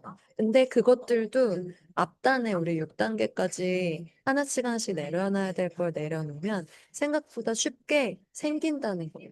근데 그런 것들이 생기는 걸 경험하고 나서는 다르마의 법칙.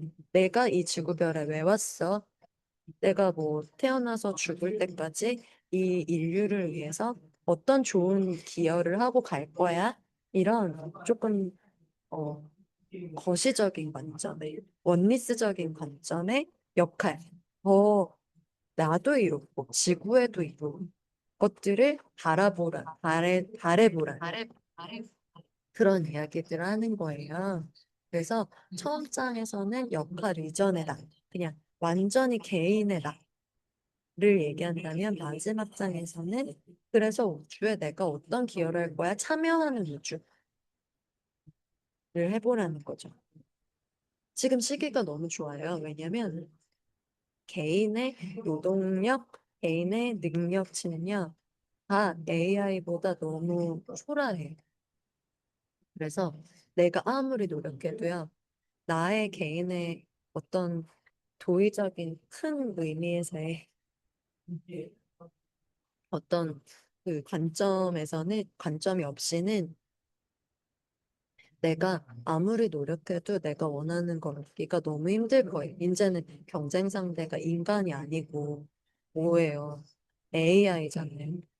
근데 우리가 어떤 의식을 성장시켜서 지구에 기여하는 네, 우리 지구에 기여하는 역할이 된다라고 했을 때 우주는 우리가 의도하는 역할이 이루어지도록 도와줄 거예요. 여러분 아바타 이번에 3 나왔죠. 아바타 재와 불과 재인가요? 그거 거기서도 난관부족이 그 화산이 터지는 그 지대에서 막 빌고 빌어요. 레이와님 살려주세요, 살려주세요. 근데 그 만관부족이 살려주세요 하는 거는 역할 이전의 나인 거예요. A와 입장에서는 만관을 살려놔도 판도라 행성에 뭐가 좋은지 알 수 없어. 만관은 좋겠지. 근데 만관이 판도라에 뭘 기여할 거야? 별로 기여하는 바가 없으면 화산이 터지든 말든 A와는 그냥 냅둘 수 있는 거예요. 근데 어, 나비족 그 제이크 설린의 나비족 이름 있잖아요. 5글자였는데. 네, 아무튼 그 주인공네 쪽은 이 판도라 행성을 살리려고 하잖아요. 그러니까 이 우주적 관점에서 뭔가 더 큰 의도를 우주에 쏘면 그것들은 더 이루어지기가 쉬울 거죠. 근데 그 이루어진다는 게 우리가 모두 다 함께 공공의 적을 접으시기 위해서 뭐 아바타처럼 나가자 싸우자 이기자 이게 아니라 개개인 나름대로 뭔가 개선도 되는 거 있을 거예요. 여기에 맞게 된 어떤 동기도 있을 것이고 또 어디 찾을 거예요? 이 앞단의 의식의 구조를 우리가 분석하고 내가 선택하는 선택의 질을 네, 다듬어서 뭘 할 건지를 결정하는. 그러니까 사실 의식의 구조와 선택의 질을 다스리는 거는 우리가 내면을 닦아서 내 영혼이 어느 쪽을 향하고 있는지를 보기 위해서 닦는 거예요. 그 영혼이 어느 쪽으로 향하고 있는지를 보면 그냥 우리는 사람이니까 맛있는 거 먹고 배부르고 등 따시면 좋겠죠. 근데 그걸 넘어서서 얼마나 지구에 이로운 사람이 되고 싶은지 우리의 진짜 내면을 알아차리고 그 다름아라는 의도를 찾기 위해서 앞단의 것들을 해야 된다라는 거를 우리가 이 책을 길게 보면서 알 수 있었던 거죠. 그러면 그걸 어떻게 알아요? 돌을 닦을까요? 네. 우리의 영혼이 어디로 우리를 이끄는지 어떤 방식으로 바뀔 수 있을까요? 그게 디펙 초크라가 한 7가지 단계에서 각 단계마다의 명상을 통해서 훈련을 해보자라고 얘기했던 닦는 방식이었어요. 근데 그거는 뭐 디펙 초크라의 방식일 수도 있겠고 이 책에서 완벽하게 따라가 보시고 싶으신 분들은 한번 연습하시면서 따라가 볼 수도 있겠지만은 우리만의 방식으로 해볼 수도 있겠죠. 그래서 내일부터는 제가 우리 지난주까지는, 오늘까지는 여기 책에 소개하고 있는 만트라 명상들을 소개를 했었는데, 우리 너무 좋은 만트라 명상들 있잖아요. 그, 해울주 명상 다들 아시죠? 소장님 알고 계시죠? 네. 그래서 해울주 명상이라는 것도 굉장히 전통이 깊은 만트라 명상이기 때문에 그거를 한번 우리 단톡방에 소개를 해볼까 해요. 어, 길지 않아요. 훔치지 태창사이고 니지야 도레 도레 미한미 사파하. 사파. 네, 길지 않죠? 이거를 반복하면서 내가 의도를 빼고 의도는 쏘되 내 어떤 그 낮은 주파수는 빼고 내가 불안함은 빼고 두려움은 빼고 그 상태로 이 우주에 어떻게 기여하고 있는지 우주와 닿는 소리들을 좀 수행으로 해보면서 한번 아르마의 법칙을 깨보자고요. 네. 그리고 이 탈주 명상을 제가 왜 소개를 하냐면 우리 디펙초프라 명상에서도 서훈 명상이라는 게 나와요. 서훈. 그리고 그거가 그 뭐 이렇게 음악으로 따지면은 유튜브에 찾아보시면 있을 텐데 훔서 하면서 노래 부르는 그런 영상인데 이 훔 사운드가 우주의 무언가를 싹 틔우고 열매 맺게 하는 그 사운드예요. 훔 사운드. 그쵸. 옴 사운드는 그 근원적인 에너지의 진동. 근데 훔 사운드는 그 진동으로 하여금 어떤 것들이 창조될 수 있는지에 대한 사운드라서 이 디펙트 프로 책에서 말하는 서훈 명상과 훔치훔치하는 그 훔 사운드의 명상이 맥이 닿기 때문에 소개를 좀 드리려고 하고 있습니다. 네. 아마 여기 뭐 홈사운드가 왜 좋은지를 저보다 더 오랫동안 알고 계신 분들이 많을 거예요. 우리 하이루 선생님도 언젠가 상생방송에서 홈사운드에 대해서 설명하셨던 했죠. 여러 번 하셨어. 네, 있었죠. 혹시 이게 유튜브로 녹음이 될 거니까 상황이 여의치 않으시면 어쩔 수 없지만은 말씀으로 홈사운드의 의미에 대해서 조금 설명해 주실 수도 있으실까요? 지금 근무 중이신 것 같은데. 근무 중이실까요? 네. 제가 너무 갑작스럽게 여쭤보긴 했는데 네. 나중에라도 저희 단톡방에서 네, 올려주시면. 네, 좀 어떤 방송인지 저도 한번 찾아볼게요. 네, 그 저자 직강이라고 해서 직접 이거다라고 해주시면은 저희가 배우는데 도움이 될 테니까 얘기해 주시면 좋을 것 같고요. 그래서 시간이 꽤 많이 늦었어요. 9시 38분인데 남은 시간 동안에 우리가 조금 처음 영상 같이 조금 경험해보고 한 10분 정도 경험해보고 마무리를 해보면 어떨까 싶어요. 그 카페긴 하지만은 잠깐 이렇게 듣고 제가 여러분들이 영상 경험하고 나서 서서히 마무리하는 방식으로 오늘 이 시간을 조금 받아보려고 합니다. 혹시 명상하기 전에 명상하면 끝낼 거거든요. 네.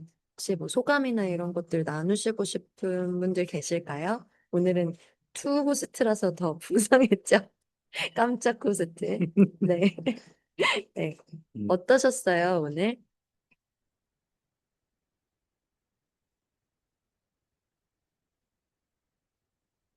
소장님 어떠셨어요?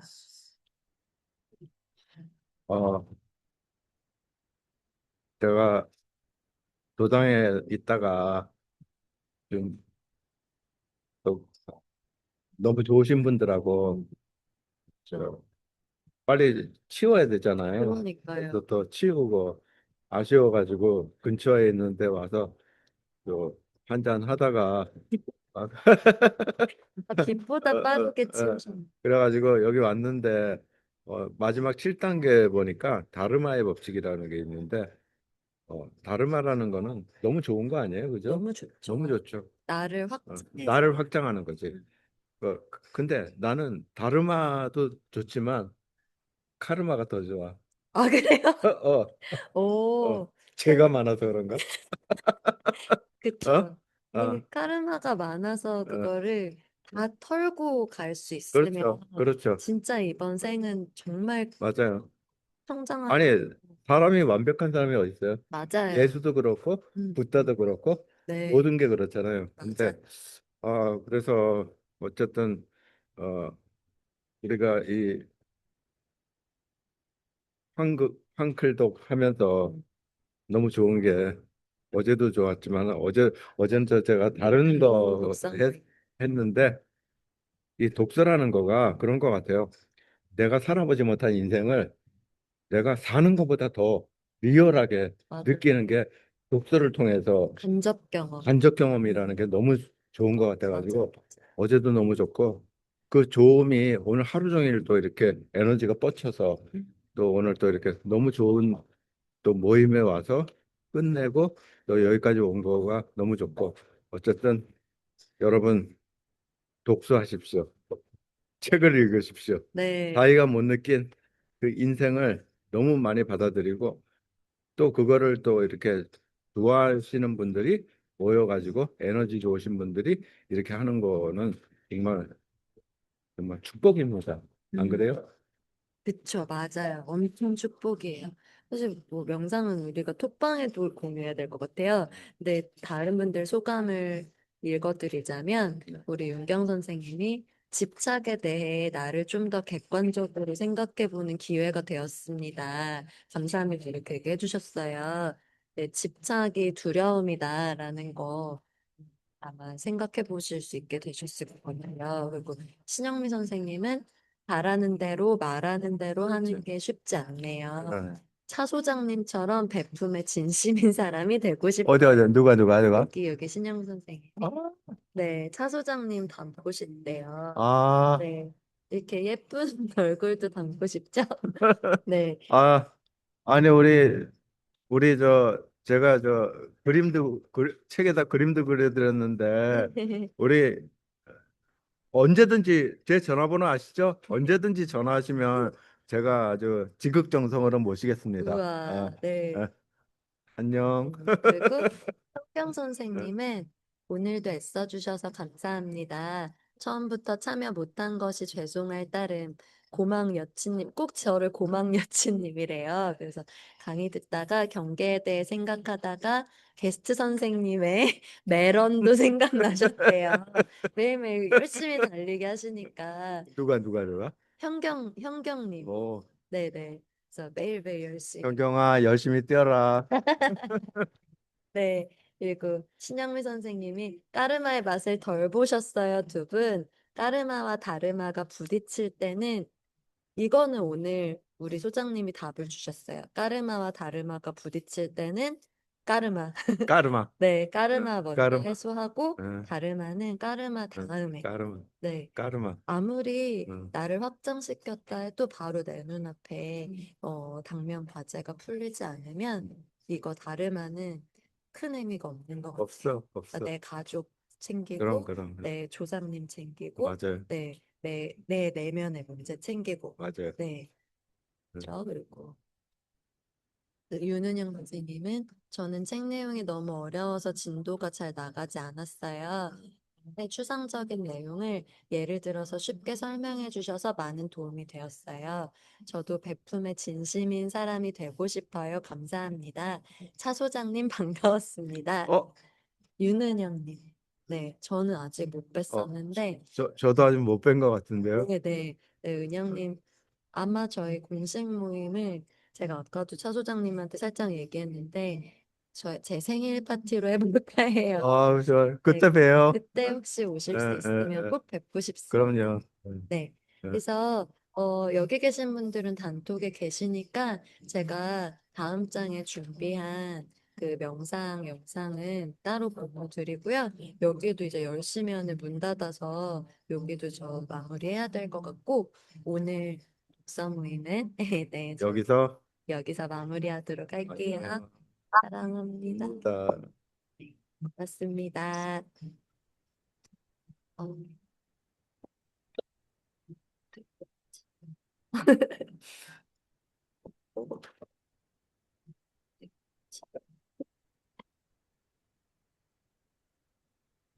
준지